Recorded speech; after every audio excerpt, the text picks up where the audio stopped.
Good evening friends, कैसे हो आप सब लोग। आई होप कि आप सभी अच्छे होंगे। तो इसके पहले मैंने इंग्लिश के बहुत सारे मॉक टेस्ट कराए हैं, लेकिन अब क्या हमारा पेपर कौन सी बना रही कंपनी, इक्विटी।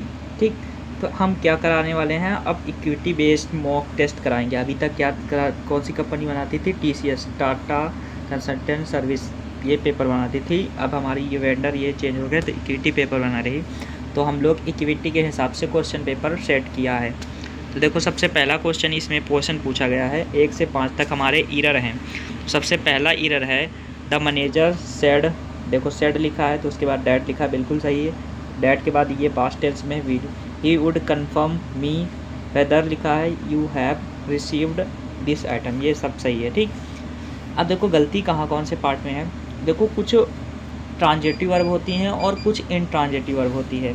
ठीक, तो ट्रांजेटिव वर्ब क्या होती है, जो ट्रांजेटिव का मतलब होता है सकर्मक, और इनट्रांजेटिव मतलब आकर्मक। तो सकर्मक क्रिया कौन सी होती है, जो कर्म को साथ लेकर आती है, और आकर्मक क्या होती है, जो कर्म को साथ लेकर नहीं आती है। ठीक, जैसे गो हो गई, कैसे पता करेंगे कि सकर्मक है। गो मतलब जाना, क्वेश्चन में लगाएंगे क्या या किसे, किसे जाना, क्या जाना, तो इसका आंसर नहीं मिल रहा है, तो ये कौन सी वर्ब हो गई, इनट्रांजेटिव। तो इसी तरह हमारी क्या है, कन्फर्म। कन्फर्म मतलब होता है सुनिश्चित करना, क्या कन्फर्म करना, किसे कन्फर्म। तो इसका आंसर हमें नहीं मिल रहा है, तो ये यहाँ पर क्या है, मी क्या है, गलत है, क्योंकि यहाँ पर इनट्रांजेटिव वर्ब के बाद ऑब्जेक्ट, डायरेक्ट ऑब्जेक्ट प्रयोग नहीं करते हैं। तो कौन से पार्ट में एरर हो गया, part number B. Next question है the two brothers are fighting with an other. देखो, मैंने इसके पहले वाले कंसेप्ट में जब एरर पढ़ाया था तो मैंने बताया था वन एन अदर का प्रयोग दो से अधिक के लिए करते हैं, और दो के लिए किसका प्रयोग करते हैं, ईच अदर, ईच अदर। तो यहाँ पर क्या हो जाएगा, वन एन अदर के स्थान पर क्या हो जाएगा, ईच अदर। नेक्स्ट क्वेश्चन है we must have sympathy for needy and the poor. देखो, जब मैंने बताया था, जब हमारा क्या हो, सेंटेंस एंड से जुड़ा हो, तो जो हम इसको देते हैं वही हम इसको देते हैं। यहाँ पर द पुअर का मतलब होता गरीब लोग, और ज़रूरतमंद, नीडी का मतलब होता है आवश्यकता वाले लोग, नीड का मतलब होता है आवश्यकता। यहाँ पर आवश्यकता लोग हो, तो इसके पहले हम किसका योग करेंगे, आर्टिकल द का। तो the needy and the poor, तो कौन से पार्ट में एरर है, पार्ट नंबर बी में। नेक्स्ट क्वेश्चन है John John I and Hari have finished our study. John, I and Hari ने स्टडी को फिनिश कर दिया। मैंने बताया था जब हमारा फर्स्ट पर्सन, सेकंड पर्सन और थर्ड पर्सन का प्रोनाउन हो तो सबसे पहले कौन सा लिखते हैं, अगर वो अच्छा काम कर रहे हैं तो उनका क्या लिखते हैं, 2 3 1। अगर बैड काम कर रहे हैं तो 1 2 3 सीक्वेंस होता है। तो यहाँ पर देखो सीक्वेंस, इसमें क्या अच्छा काम कर रहे हैं तो इसका सीक्वेंस क्या हो जाएगा, पहले सेकंड पर्सन आएगा, फिर थर्ड पर्सन, फिर फर्स्ट पर्सन। तो सेकंड पर्सन कौन है, सेकंड पर्सन कौन है, देखो थर्ड पर्सन हमारा कौन सा है, फर्स्ट पर्सन कौन है हमारा, आई।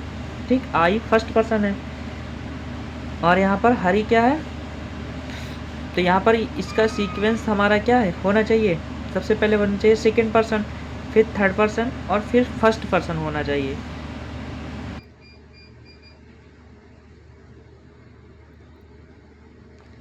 तो यहाँ पर देखो कौन से पार्ट में एरर हो जाएगा। तो मैंने बताया था कि सबसे पहले क्या लिखेंगे, सेकंड पर्सन, फिर थर्ड पर्सन, फिर फर्स्ट पर्सन। तो यहाँ पर देखो पहले लिखा है ये थर्ड पर्सन है और ये थर्ड पर्सन, तो ये दोनों को पहले लिखेंगे। तो लिखेंगे जॉन कामा हरी, उसके बाद first person I have finished hour. कौन से पार्ट में एरर है, पार्ट नंबर ए में। किसकी गड़बड़ी थी, सीक्वेंस की। अगला मैंने पढ़ाया था ए नंबर ऑफ। सबसे पहला ए नंबर ऑफ के बाद क्या आता है हमारा, नाउन प्लूरल आता है, और वर्ब कैसी आती है, सिंगुलर। तो वर्ब कैसी आती है, सिंगुलर। तो यहाँ पर वर्ब कैसी लगी है, प्लूरल, तो क्या हो जाएगा, हैज। कौन से पार्ट में एरर है, पार्ट नंबर बी में एरर है। नेक्स्ट क्वेश्चन है हमारे क्या है, 6 से 10 तक क्वेश्चन हमारे क्या हैं, उसमें क्या पूछा, अंडरलाइन दिया है, उनका इम्प्रूवमेंट बताना, तो सबसे पहला the worker were striking demand better पे इम्प्रूव वर्किंग कंडीशन। तो इसमें कौन सा सही है, तो देखो जो वर्कर होते हैं वर्कर वर स्ट्राइकिंग, वर्कर स्ट्राइकिंग कर रहे थे, डिमांड कर रहे थे बेटर पे की, इम्प्रूव वर्किंग कंडीशन, मतलब कि जो वर्कर थे वो डिमांड कर रहे थे, मतलब काम जारी है तो है नहीं, डिमांड करते थे, उन्होंने डिमांड करते थे, तो क्या हो जाएगा, सबसे पहले वर्ब की सेकंड फॉर्म आएगी, क्या हो जाएगा, वेंट ऑन स्ट्राइक। इसका मतलब होता है किसी चीज़ को डिमांड करना। कौन से पार्ट में इधर है, पार्ट नंबर, मतलब ये सी सही है यहाँ पर इसके स्थान पर। नेक्स्ट क्वेश्चन है, he has had the privilege of being elected as a president of club and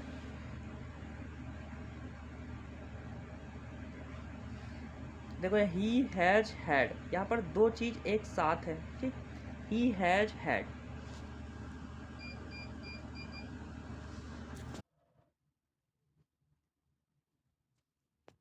देखो इसमें क्या कह रहा है, the teacher told the student, teacher ने टोल्ड मतलब स्टूडेंट को कहा, they should have gone there library, वो अपने लाइब्रेरी चले जाएं, तो यहाँ पर वुड हैव गॉन का मतलब होता है जाना पड़ता है, ये नहीं होगा, क्या हो जाएगा, शुड गो, वो लाइब्रेरी चले जाएं। अगला क्वेश्चन है, ही हैड नॉट कम, देखो मैंने बताया था जब ये हमारा पास्ट इंडेफिनिट में वुड हैव प्लस वर्ब की थर्ड फॉर्म हो तो ये वाला हमारा क्या होता है, हैड प्लस वर्ब की थर्ड, तो कौन सा हो जाएगा, हैड प्लस वर्ब की थर्ड, तो ये हो जाएगा हमारा पहला वाला क्वेश्चन, ठीक। यहाँ पर कौन सा हो जाएगा, if he had not come, ये वाला। अगला क्वेश्चन है, she do not usually wear jewellery but, देखो यहाँ पर सी के साथ डू तो लगाते नहीं, डज नॉट होगा, या डज नॉट इसमें है, इसमें नहीं है, इसमें नहीं है, इसमें नहीं है, तो कौन सा हो जाएगा, ये वाला आंसर हो जाएगा फर्स्ट। लेकिन यहाँ पर वो यहाँ पर देखो पास्ट में बात की गई है, वो पहनती नहीं है पास्ट में, तो पास्ट की बात हो तो यहाँ पर पास्ट लगाएंगे, डिड नॉट प्लस वर्ब की थर्ड फॉर्म। अगला क्वेश्चन है, इसमें क्या बताना है, एंटोनिम्स और सिनोनिम्स 11 से 15, तो सबसे पहला बताना है मोस्ट सिमिलर, सिमिलर का मतलब सिनोनिम्स, इक्विटी का मतलब होता है, इक्विटी मतलब होता है न्याय, जस्टिस, ठीक, न्याय, जस्टिस, तो कौन सा आंसर हो जाएगा, ये। इक्वालिटी का मतलब होता है, इक्वालिटी पढ़ा होगा ना, समानता, सिमिलैरिटी, सिमिलैरिटी, ठीक। और देखो इक्विटी का मतलब जस्टिस भी होता है, ठीक, और फेयरनेस भी होता है, ठीक, साफ सफाई, अच्छा, तो ये दोनों आंसर हैं, तो ये वाला भी सेम हो जाएगा, तो क्या हो जाएगा, ऑल ऑफ एबव आंसर है डी वाला। नेक्स्ट क्वेश्चन है, पैरालस, पैरालस का मतलब होता है डेंजरस, मैंने बताया था जब पैर में इल हो जाता है बहुत ज़्यादा खतरनाक होता है, तो डेंजरस, डेंजरस क्या हो जाएगा, टैचरस, टैचरस, टैचरस का मतलब भी क्या होता है, बहुत ही ज़्यादा डेंजरस। हॉरिबल, हॉरिबल मतलब भी क्या होता है, बहुत ही ज़्यादा डरावना, डेंजरस, खतरनाक, ठीक, तो यहाँ पर कौन सा हो जाएगा, डेंजरस हो जाएगा। और केयरलेस का मतलब होता है लापरवाह, रैकलेस, ठीक, या फिर रैश, ठीक। सिक्योर पता ही है, सेफ का मतलब होता है पता ही है। मैंडेटरी, अगर कोई चीज़ मैंडेटरी है तो यहाँ पर ये बताना है एंटोनिम्स, क्या बताना है, अपोजिट मतलब एंटोनिम्स बताना है, तो मैंडेटरी अगर कोई चीज़ है तो मतलब वो आवश्यक है, नेसेसरी है, नेसेसरी है, ठीक, नेसेसरी मतलब आवश्यक है, इम्पोर्टेंट है, इम्पोर्टेंट है, ठीक, ठीक, वैलिड है, वैलिड भी हो जाएगा, इम्पोर्टेंट, तो इसेंशियल का मतलब भी क्या होता है, इम्पोर्टेंट, ठीक, और कंपलसरी का मतलब इम्पोर्टेंट, ठीक, ऑप्शनल हो जाएगा, ऑप्शनल का मतलब उतनी ज़्यादा इंपॉर्टेंट नहीं है एंटोनिम्स। अगला है इनविटेबल, इनविटेबल का मतलब होता है जिसको अवॉइड नहीं किया जा सकता,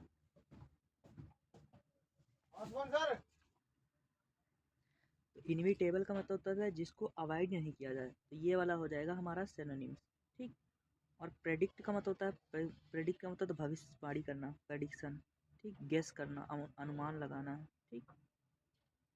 और सर्टेन का मतलब निश्चित, डिफिनिट हो जाएगा, DEFINITE, ठीक, तो क्या हो जाएगा, अवॉइडेबल, जिसको अवॉइड किया जा सकता है, एंटोनिम्स।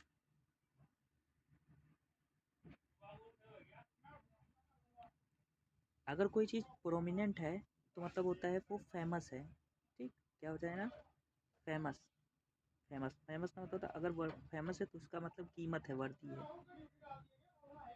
वर्दी वर्दी, ठीक, नोट वर्दी, तो ये आंसर हो जाएगा नोट वर्दी। ऑब्सक्योर का मतलब होता है नॉट क्लियर, जो क्लियर नहीं है, और कॉन्स्पिकस का मतलब होता है क्लियर। अगला है 16 से 20 तक, क्या बताना है, फिल इन द ब्लैंक। तो the government has decided to the next tax policy for the next month. तो मतलब गवर्नमेंट ने क्या किया है, नेक्स्ट पॉलिसी को क्या करेगी,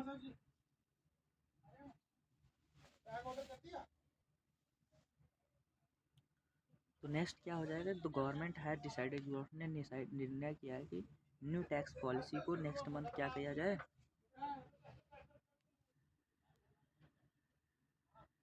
तो जो गवर्नमेंट है उसने डिसाइड किया है कि जो नेक्स्ट पॉलिसी है आएगी टैक्स की, उसको हम क्या करेंगे, इम्प्लीमेंट करेंगे, सुधार करेंगे। इम्प्लीमेंट का मतलब होता है सुधार करना, करेक्ट करना।